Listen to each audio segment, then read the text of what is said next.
a las 10 p.m. 7 Pacífico por Mega TV.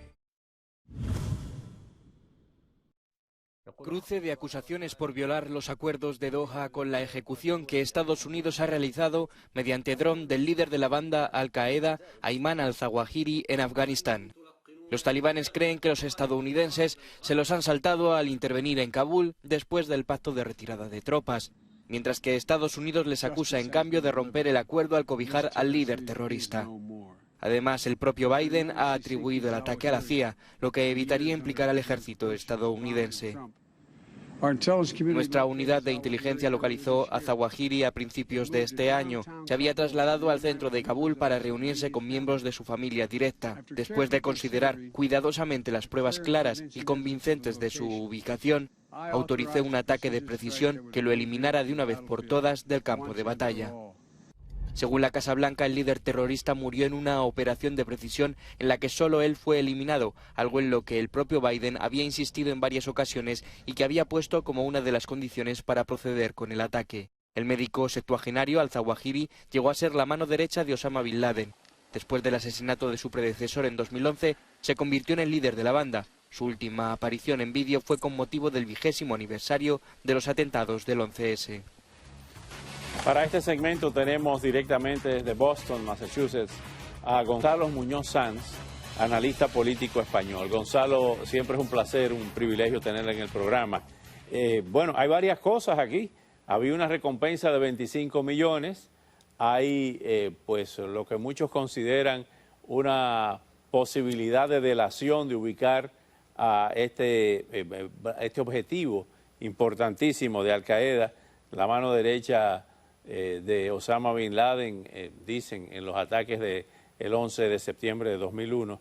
Pero realmente quizá existió la posibilidad de un desacuerdo o de varios desacuerdos entre Al-Qaeda y el Talibán. Buenas noches. Buenas noches, muchas gracias, Oscar.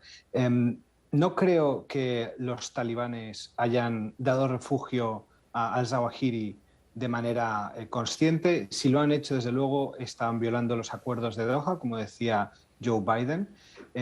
No tiene mucho sentido que los talibanes den ese cobijo a al-Zawahiri sabiendo lo que ello implica y sabiendo que fue él quien radicalizó a Osama Bin Laden y quien ha sido el líder de Al-Qaeda, no solo durante el 11S, sino también más adelante.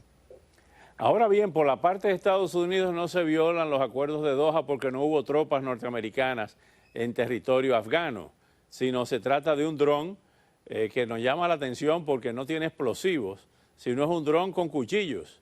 Y entonces se impactó a objetivos sin daño colateral, que esto es una muestra del avance tecnológico. Ahora, ¿qué implicaciones tiene para Al-Qaeda la caída de al-Zawahiri? Este ataque, desde luego, cambia el tipo de operaciones que Estados Unidos puede realizar para mantener a raya el terrorismo en otros países y sin lugar a dudas es un aviso a todos los grupos armados, no solo Al-Qaeda, que quieren realizar acciones contra Occidente. Hablabas del dron.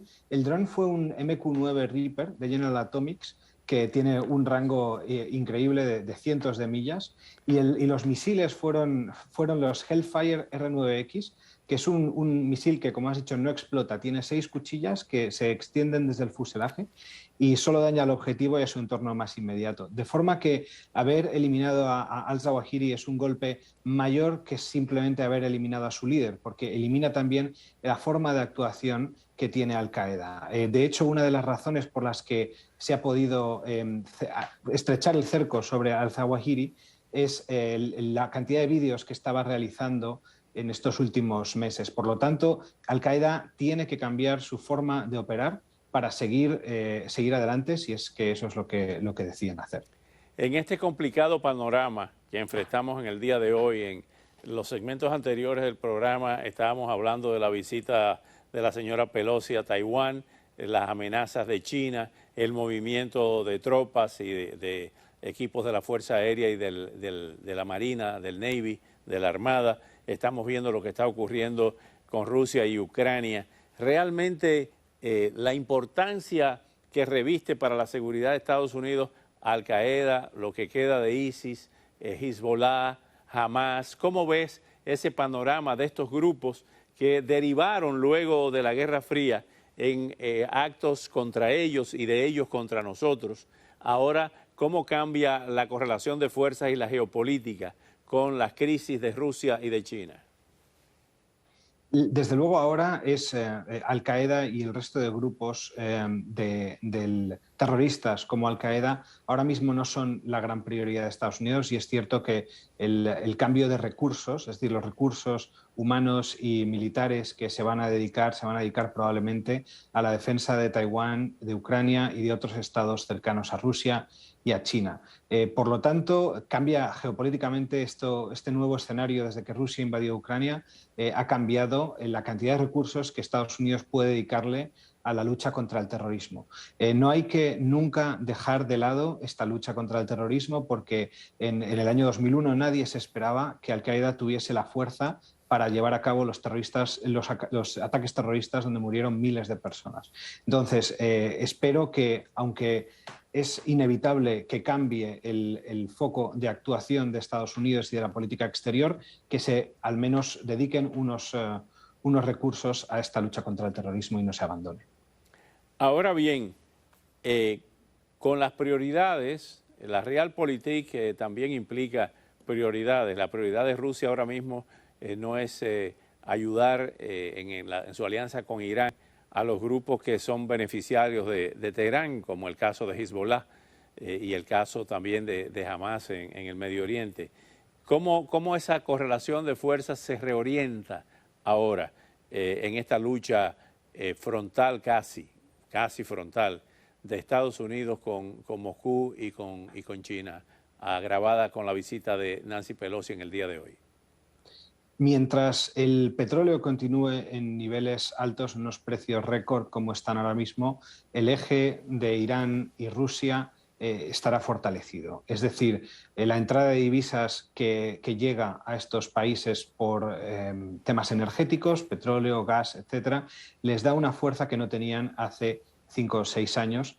Y por lo tanto, aunque se diverjan determinados recursos hacia frentes de guerra en Rusia, sigue habiendo más recursos y más entrada de divisa que antes. Por lo tanto, habrá que esperar a ver cómo se soluciona en esos precios del petróleo, qué ocurre con una más que probable recesión que puede venir a finales de 2022 o en 2023, y si eso cambia el escenario. Pero ahora yo diría que el precio del petróleo, como en los 70, es la clave de política internacional. Muchísimas gracias, Gonzalo Muñoz Sanz. Hasta una próxima oportunidad. A la vuelta, aumenta la irritación social en Cuba.